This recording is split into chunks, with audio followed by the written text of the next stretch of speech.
thinking you're buying peace and quiet, and instead you end up at war. No, really. I mean a full-blown battle, not with bad neighbors or barking dogs, but with the folks who run your neighborhood. That's how I found out my new retirement pond was actually ground zero for the wildest HOA power grab I'd ever seen. They say HOAs are just like little neighborhood mafias. But honestly, sometimes that's not even a joke. The first shot fired came barely 3 weeks after I'd moved in. Picture this morning mist curling over Miller's Pond dew still clinging to my bare feet. I'm breathing in that fresh, clean air, feeling like I've finally escaped the rat race when suddenly here comes Victoria. Clipboard in hand, voice crisp as winter air, striding over with the confidence of someone who's been bossing folks around since birth. "Officer, that man is trespassing on community property." She actually points at me like I'm some random squatter. All I can do is stare down at my own feet right there on the grass. I just mowed and try to process what in the world is going on. Officer Walsh is caught in the middle, probably wishing he'd pulled someone over for a busted taillight instead of this mess. "Ma'am, can I see your documentation?" I ask, channeling every ounce of skepticism I honed during 18 years as an insurance adjuster. Victoria whips out HOA covenants like she's a prosecutor showing the jury her closing argument. "The pond is a community amenity managed by the association," she says, steady as a metronome. "Only here's the kicker. My deed says that pond's on my land." I dig the paperwork out of a moving box and point out the line clear as day. Small pond and surrounding area included within property boundaries. Victoria's face doesn't so much as twitch. "Your deed can say one thing, Mr. Bennett," she purrs, "but control isn't always a line on paper." Lady, that line on paper is literally called a deed. Maybe you've heard of it. But here's what really makes me pause that phrase on my deed, subject to existing easements and navigation rights established 1891. My lawyer at closing brushed it off as boilerplate, but suddenly it's the only line that matters. Victoria's quick to call it irrelevant. Just old legalese, nothing that impacts community management. But something in her tone makes the hair on my arm stand up. I've spent enough time busting insurance fraud to know when someone's papering over the cracks. Walsh gives up, basically tells us to work it out neighborly. But as Victoria packs up her papers and disappears in her BMW, I'm left holding my deed in this gnawing suspicion that I've just stepped into something way bigger than I thought. Let me back up. 3 weeks earlier, I was just a guy running from a messy divorce, hunting for a quiet place to start over. My budget modest, my needs simpler. The house I found. A tired old ranch tucked away with 8 acres and a pond out back. The neighbors seemed friendly but distant, just how I liked it.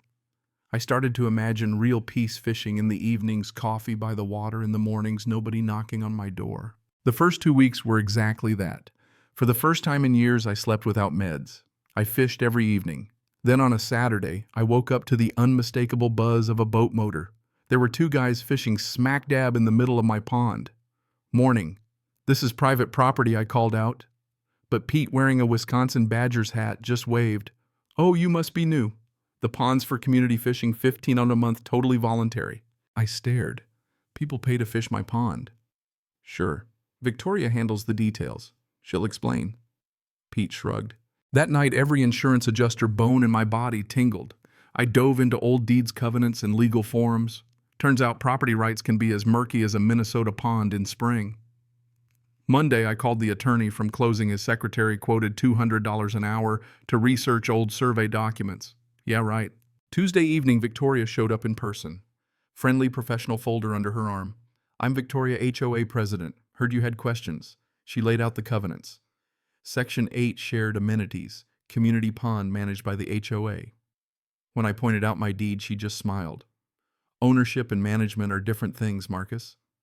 When I asked about the money, she talked about fish stocking, insurance, maintenance, all with the kind of calm that only comes from running the show for years. But when I pressed for actual financials, she breezed right past it. She dropped the name Jameson, the previous owner who'd apparently moved to Florida after deciding Pine Ridge wasn't the right fit. Her tone made me think there was more to that story. I watched her go, a knot forming in my gut. She was polished, practiced, and just evasive enough to set off alarm bells. The next morning, Victoria showed up again, this time with before and after photos showing all the money invested in the pond. $8,000 in improvements over the years, she boasted. And the previous owner signed this agreement for community access. She flashed a photocopy but wouldn't let me take it. The signature page looked off, like something was stapled on after the fact. I pushed back. Jameson might have agreed, but I never did. This is my property. She didn't get mad. She just leaned in. Revoking access would be complicated, Marcus. Legally and socially. She made it sound neighborly, but the message was clear: play ball or get iced out. Sure enough, when she left, my neighbor Roy Schmidt showed up, all friendly concern. Victoria runs a fair ship. The last guy fought her, and well, it didn't end great for him. Roy's message was as clear as the no fishing sign I later hammered into the mud: you push back, you're on your own. The moment that sign went up, the phone calls started. Marcus, that seems unfriendly, Roy said. Sarah, another neighbor, said her kids were heartbroken. Jim, the plumber, warned Victoria, said you might need some time to adjust. The neighborhood closed ranks, the smiles faded, and I could feel the chill before fall even hit. One morning I caught 6 people fishing, sign and all. I asked politely for permission next time. The response: we've been fishing here for years. Kids love it. Suddenly I was the villain. Victoria called. Her tone switched from sweet to steely. That's not how we do things here. The community feels unwelcome.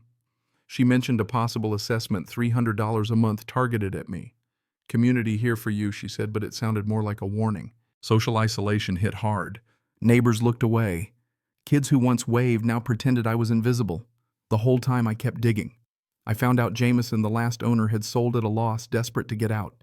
And Victoria? She was his listing agent, profiting from his misery. I called Jameson in Florida. Victoria's still running her scam, he groaned. Brace yourself. He laid out her playbook: start with community, escalate to social pressure, then hit you with financial pain, all while never directly threatening. She's smart, he said. Never leaves a paper trail. He warned she'd try passing a special assessment with a community vote stacked against me. Took me $8,000 in legal bills before I gave up. I considered my options: pay the $15 and shut up, fight in court, and probably lose, or find leverage nobody had thought of yet. That old deed language, navigation rights, established 1891, stuck with me. I went to the county, dug through ancient files. The 1891 survey said Miller's Pond was public water. In 1962, a developer built homes but agreed to preserve public access in perpetuity. That had never been officially revoked. It was like finding a golden ticket. I took everything to an environmental attorney. If this holds up, the HOA can't charge fees for public access. It's illegal, she said. She suggested I play it smart, raise legal uncertainty at the upcoming vote, push for professional review, and stall the assessment. The night of the big vote, the community center was packed. Victoria started her speech, all about protecting property values. I stood up, explained what I'd found. Miller's Pond may be public access. Charging fees could be illegal. Panic set in. Jim Walsh asked, "Wait, if this is public, what have we been paying for?" Victoria doubled down. "This is ancient history. Ignore it." The vote went her way 20-8, but she'd made a critical mistake. She documented her intent to violate public access laws. That Monday I went federal. Miller's Pond fed into Mill Creek, which connected to the Mississippi, meaning it fell under the Clean Water Act. I called the Army Corps of Engineers, filed a complaint, and got formal authorization to enforce environmental compliance. Next time Victoria tried running a fee event, I put up federal warning signs, locked the gates, and documented everything. The community freaked. Victoria showed up livid, called 911. Officer Walsh arrived, radioed dispatch, and got confirmation Army Corps has jurisdiction. Victoria's face when she realized she was outgunned by the feds: chef's kiss. She raged, threatened to sue, but it was over. The Corps fined the HOA $5,000 for unauthorized commercial use and demanded full compliance before any events could resume. That Monday, the HOA met again. This time, Victoria's power was gone. She tried to paint me as the villain, but the crowd saw through it. "Are those federal signs real?" someone asked. "What does this mean for our fees?" I laid it all out: pay thousands in permits and legal costs, or just stop charging fees and let everyone enjoy the pond for free as intended. The vote was swift. Victoria's regime ended with a whimper. The new board, Roy, Sarah, Jim, took over. The community went back to volunteer cleanups and open fishing. Victoria put her house on the market, a motivated seller, reputation in tatters. The irony: property values didn't fall, they rose because buyers actually preferred transparency and legal compliance to HOA strong-arming. Looking back, here's the thing that still hits me hardest. Victoria's power only existed because nobody ever asked her to prove it. Once we all saw the paperwork, the bluff collapsed. Turns out knowledge really is the best weapon against a bully with a clipboard. So here's my question for you. Was I too harsh, bringing in the feds? Or was that exactly what she deserved? Drop your thoughts below. I want to know, have you ever faced down authority like this or seen karma catch up to someone who thought the rules didn't apply? Let's get a real debate going. And hey, if you're moving somewhere with a pond, maybe give those old deed lines a second look. You never know what wars are waiting in the water. Cảm ơn các bạn đã xem video.